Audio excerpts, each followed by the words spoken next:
know, maybe I am. I like to go to bed around 1 because I usually get up around 4, and then I sleep the rest of the night.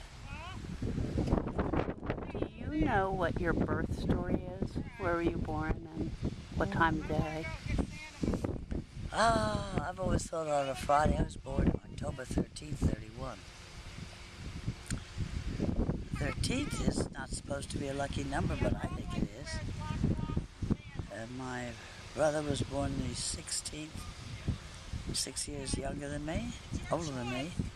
My dad was born the 10th of October. Wow. Something happened around the first of the year. Where were you born? What hospital? I don't know. I was born somewhere in Philadelphia. We lived in Ambler then. Mm-hmm. And that would be probably the nearest hospital. I know I wasn't born at home. That's not the way my mother did things. That would have been messy. When did you move to New York City? Moved when I was about 6. After they were married, mother and Hef moved there. And then they moved to Paoli, where we lived on a farm, and then we had World War II, and our water went bad. You couldn't get a man to fix it, and you couldn't drink it, you couldn't brush your teeth in it, and you couldn't raise 2 children with no water. So we moved back to New York. Do you remember when you met Bridget? We were about 6. We played together in Southampton on the beaches. And I think we had 1 year in Briley together. And I don't know what she went to. I had a couple of years in Briley, and then I went to Paoli, and then I came back. And then I went away for 4 years. And you didn't love that experience? It was a terrible experience. Simply terrible. Everybody was older than me. I had a roommate who was 16, I was 13. They're inclined to pick on someone who seems to be 2.5 years younger, which they did. And I just hated it every minute of it. I had 4 years to get through.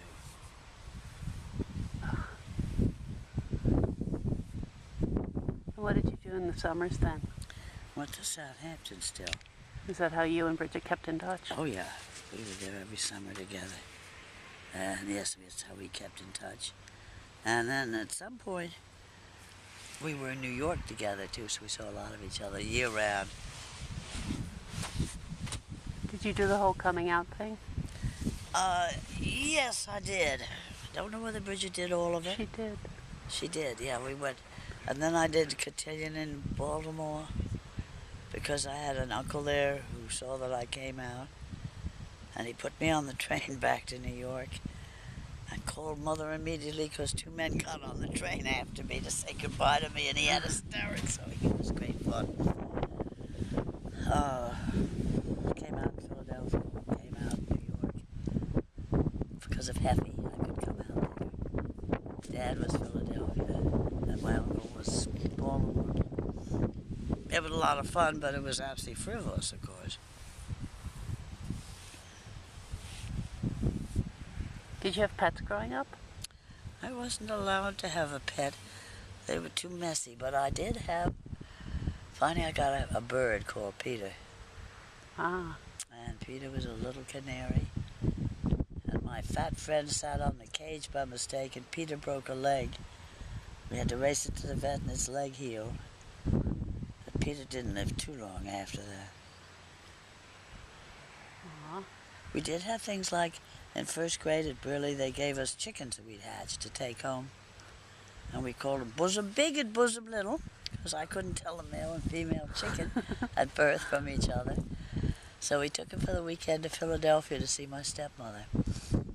And I said to her, Ellie, these may get together. One's a boy, one's a girl. We don't know which is which, so we've named them bosom big, bosom little. And I was 6 and my stepbrother was 5 and my stepsister was 4. And that left Ellie to try to explain the facts of life to 3 of us, and she was very angry. I never understood how she was so mean about bosom big and bosom little. I think we left them with her.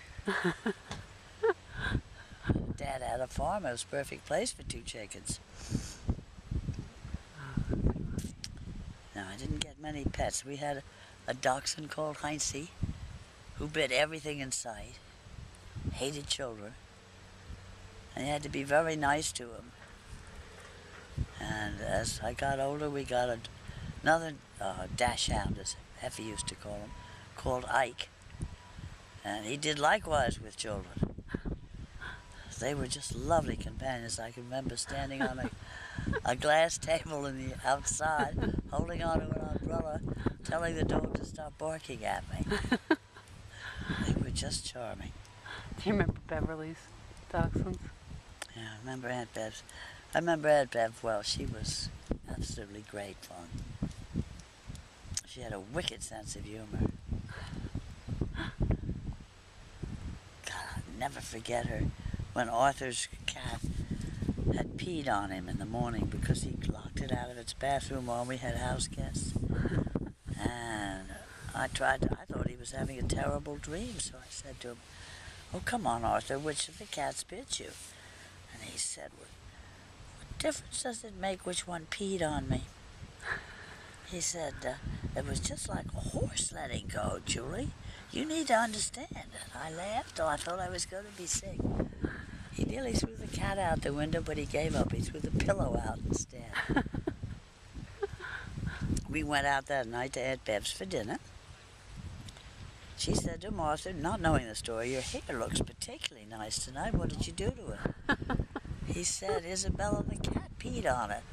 Well, she said, "You should bottle it. You'd make a fortune." Arthur was not in the mood to laugh. That's the only time we had anything like that. Isabella was a lady, and he locked her out of the bathroom. She just was desperate. No, I didn't have... But that was when we were on our own and we were grown and you could have your cats. And since then, I've always had a cat. What was your first job? File clerk at NBC. Terrible.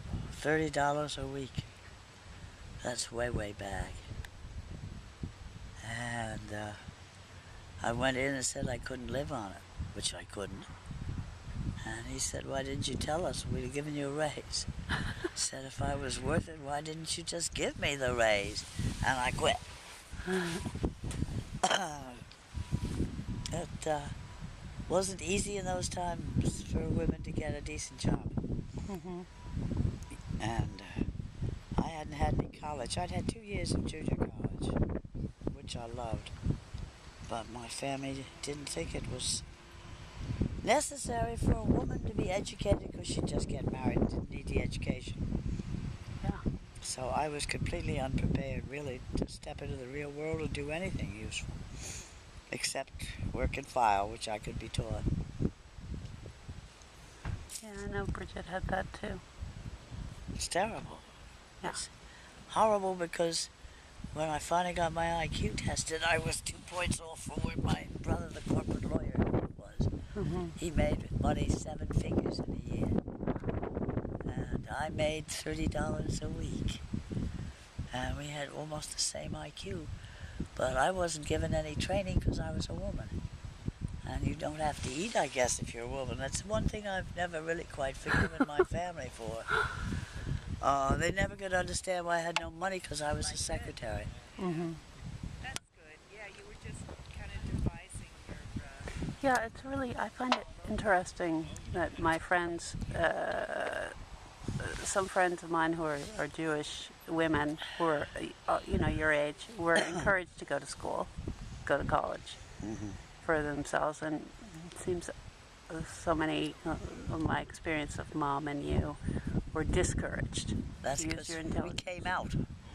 And the theory was we would find a man and make a good marriage. It's sort of really, I guess you see it in the Indian system when dad arranges a marriage. It's almost the same thing. Mm-hmm. Except you get to dress up and you get to have some say over one of these men.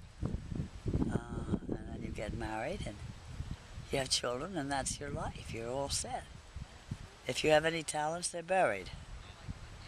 I think we lost a great deal doing it that way. Yep.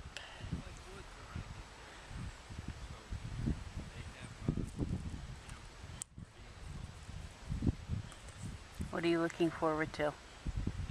What I'm looking forward to at 80, Mm-hmm. hopefully I can stay around long enough to see my nieces marry and produce little ones. That would be great. Yeah. I'm also hopefully looking forward to traveling still. I have half of my family down south, and I'm looking forward to seeing them. One of the reasons I left my job as a full-time priest at 72 was that I wanted to see more of my family. They were asking Julie who. Yeah, who's Aunt Julie. I haven't seen her in years. It gets a little old. I've missed all my step-grandchildren's children. And I'm going to try to maybe catch up with them at the end of July, depending on when Dick's funeral is. I'd also like to find somebody to share what I like with, which is birding and traveling. And it's not so easy. Mm-hmm. You know, it could be, man could be a woman. I much prefer a man because it makes a better balance, I think. But I don't even see a woman on the horizon who'd like to travel like I do. Mm-hmm. I want to go to the wild places. I don't want to go to Rome. I've been several times. I loved it. I don't want to go back to Paris or Greece or anything. I want to go back to the Amazon. I'm hoping Bridget does too.